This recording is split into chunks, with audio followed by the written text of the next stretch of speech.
Hey friends, it's Catherine from Sacred Heart Alchemy and Divinely Inspired Feminine Leaders. I'm laughing because I just noticed as I clicked on here it was 11:11. It has just changed to 11:12, but my attention was drawn to the double-digit numbers.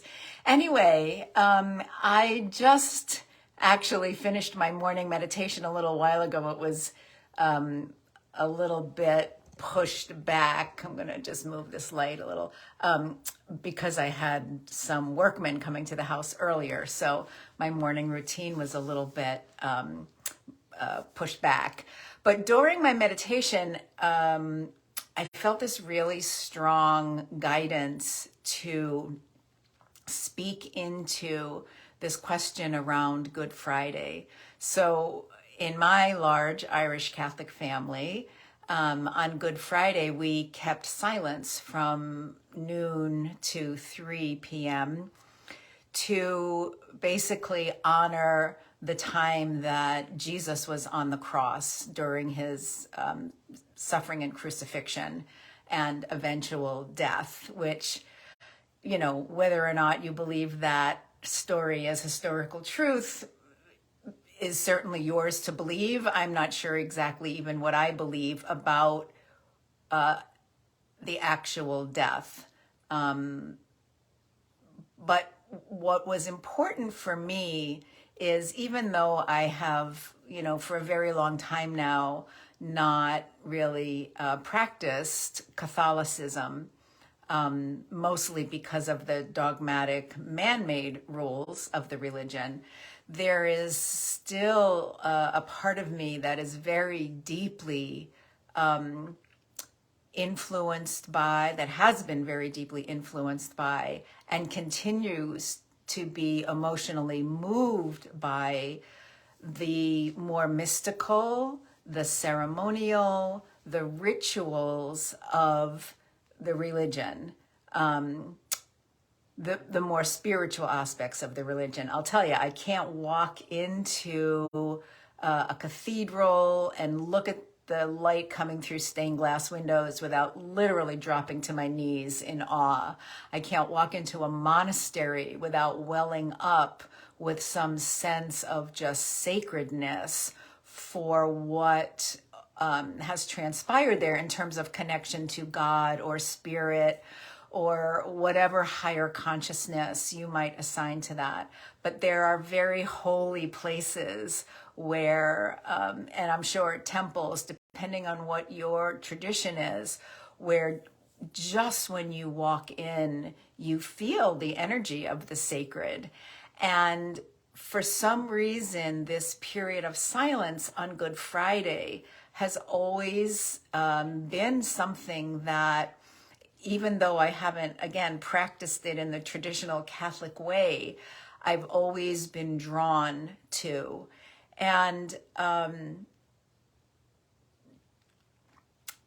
think that the mystical piece goes back long before Catholicism for me. I remember, as some of you may have heard me tell this story before, but when I was a young girl, and I think probably when I was preparing to make my first Holy Communion, I recall having dreams or visions of, as a girl, standing in front of some church, defending it, protecting it from, I call them marauding tribes, like some attacking forces.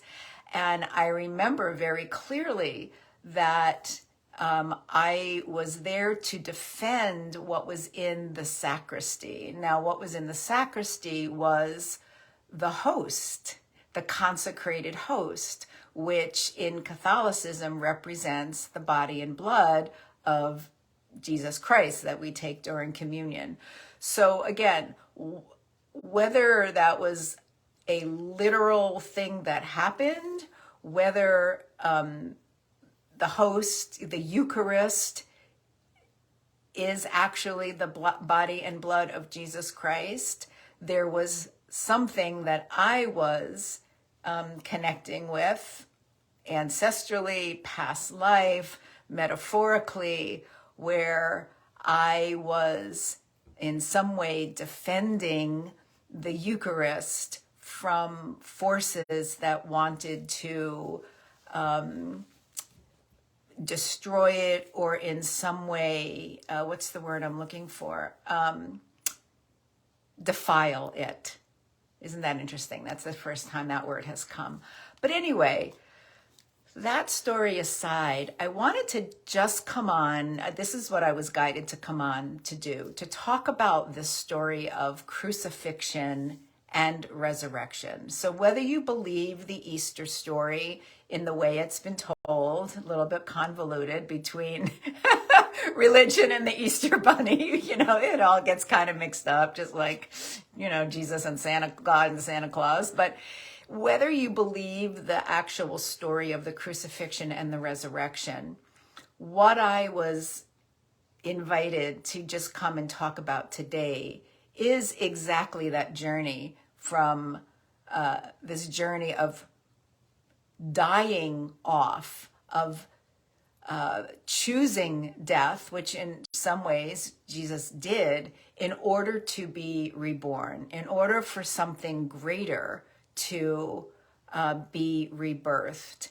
And this is a pattern that we all see, whether it's in the origin stories of superheroes, or whether it's in the hero's journey, that was made more mainstream by Joseph Campbell, even through stories like The Wizard of Oz, right? There's an urge to to change something, a big, wind comes and blows you off somewhere else, and then you have to face all of these challenges, right? And then find your own inner resources to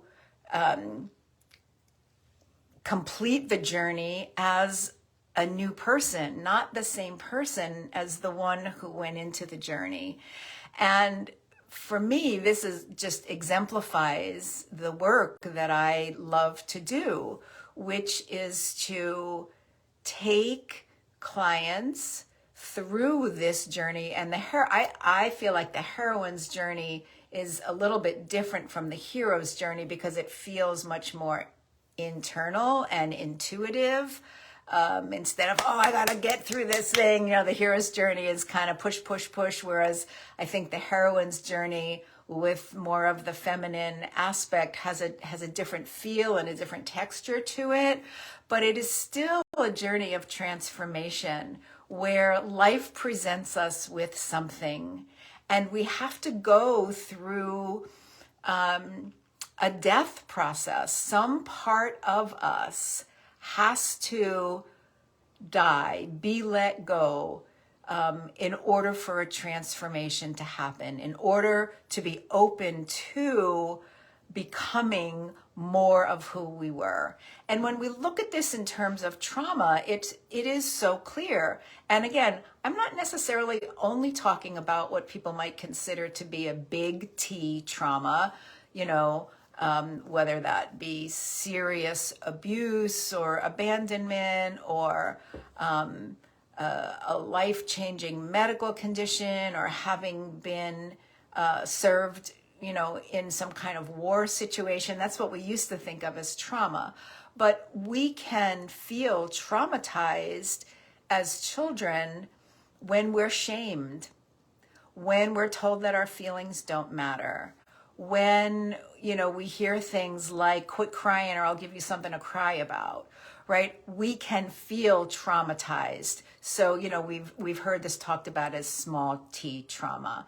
And those are probably the more insidious, the day-to-day sort of insults to our sovereignty, our authenticity, our integrity, where we feel like we're not being seen, we're not being heard, we're not being valued, we're not being accepted for who we are. And then we have to adapt, right? We have to find some way to operate within the systems we're growing up in, whether that's family or religion or culture or economic status, whatever that is, we take on, these different personality types. We figure out different ways of coping and adapting that then become part of our inner programming that continues to drive us from a subconscious place through the rest of our lives. So that even when we're not still in that childhood home or in that religious environment, or in that poverty, drenched